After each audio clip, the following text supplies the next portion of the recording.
ക്ഷേമ pension message എന്താ?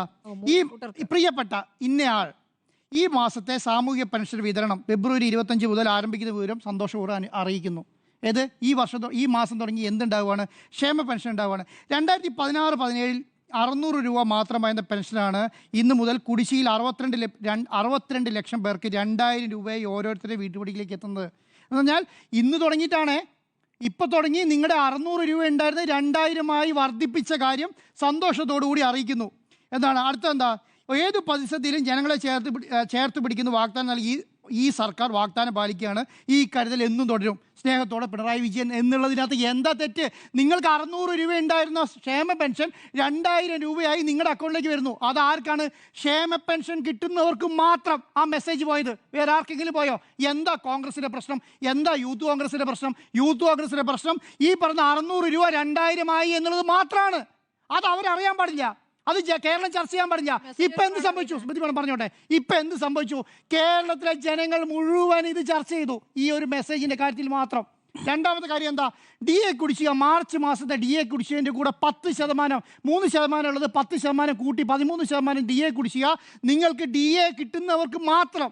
കേരളത്തിലെ ഈ 2.5 കോടി 3.5 കോടി ജനങ്ങൾക്കല്ല കേട്ടോ, DA കിട്ടുന്ന സർക്കാർ ഉദ്യോഗസ്ഥർക്ക് മാത്രം മെസ്സേജ് അയച്ചു.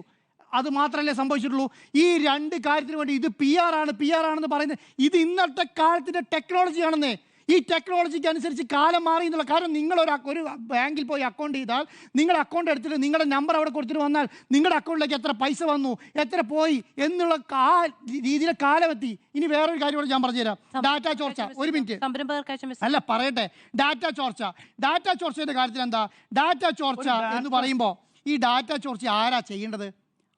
ഏതൊരു പ്രൈവറ്റ് കമ്പനിയാണോ? ചീഫ് മിനിസ്റ്റേഴ്സ് ഓഫീസ് ആരുടെ വകുപ്പാ? IT ഡിപ്പാർട്ട്മെന്റ് ആരുടെ വകുപ്പാ? പിണറായി വിജയന്റെ വകുപ്പാണ്. അത് ചീഫ് മിനിസ്റ്റർ ഓഫീസാണ്. അതറിയാവോ?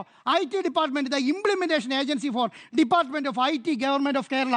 ഈ പറഞ്ഞ കേരളത്തിലുള്ള എല്ലാ വകുപ്പുകളുടെയും IT ഡിപ്പാർട്ട്മെന്റ് കൈകാര്യം ചെയ്യുന്ന ആരാ കൈകാര്യം ചെയ്യുന്നത്? IT വകുപ്പാണ്.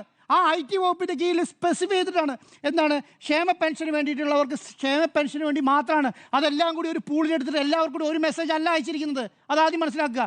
ഞാൻ പറയാം, നിങ്ങൾ ഈ ഇലക്ഷൻ PR ആയിരുന്നു പറഞ്ഞ് അംഗീകരിക്കാമായിരുന്നു. നിങ്ങളെല്ലാം കൂടി ഈ സർക്കാർ നോട്ട് ചെയ്യണം, ഞങ്ങൾ ഇത്രയധികം ക്ഷേമ പെൻഷൻ നടത്തി എന്ന് പറഞ്ഞാൽ അത് പറയാമായിരുന്നു. ഇത് അങ്ങനെയല്ലോ. പറയല്ല,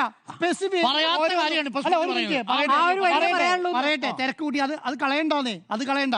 ഞാൻ നിങ്ങൾ ചെയ്യേണ്ട എന്താണ്? ഞങ്ങൾ സർക്കാരിന്റെ അധികാരത്തിലേക്ക് വരുന്നതിന് വേണ്ടി ഞങ്ങൾക്ക് വോട്ട് ചെയ്യുമെന്ന് പറഞ്ഞിട്ട് ഒരു മെസ്സേജ് കാണിച്ചുകൊണ്ടാ PR എന്ന് പറയാ. ഇനി സുപ്രീം കോടതി പോയി വാങ്ങിയിട്ട് വന്നു നല്ല റെഡിക്ക് യൂത്ത് കോൺഗ്രസിന്റെ അണ്ണന്മാര്. എന്താ പോയി വാങ്ങിയിട്ട് വന്നത്? സുപ്രീം കോടതി KSUവിന്റെ അവിടെ പോയിട്ട് മേടിച്ചിട്ട് വന്നു. അതെന്താ മേടിച്ചിട്ട് വന്നു ഇത്ര മാത്രമേ ഉള്ളൂ. ഈ സർക്കാർ സർവേ നടത്തുന്നതിന് നിങ്ങൾക്ക് എന്താ പ്രശ്നം എന്താ ചോദിച്ചത് കോടതി? കാരണം ഒരു പ്രവർത്തനം നടത്തിയ കേരളത്തിൽ നടപ്പിലായോ എന്ന് അന്വേഷിക്കാനുള്ള ഉത്തരവാദിത്വം കേരളത്തിലെ സർക്കാരുണ്ട്. രാഷ്ട്രീയ പാർട്ടികൾ പലതും പറയുന്നത് ഇന്ത്യയുടെ സുപ്രീം കോടതിയാ. മനസ്സിലായില്ലേ? ഇത് വാങ്ങിയിട്ട് തിരിച്ചു വന്നു. അപ്പം ഞാൻ പറയുന്നത് എന്താണെന്നറിയോ?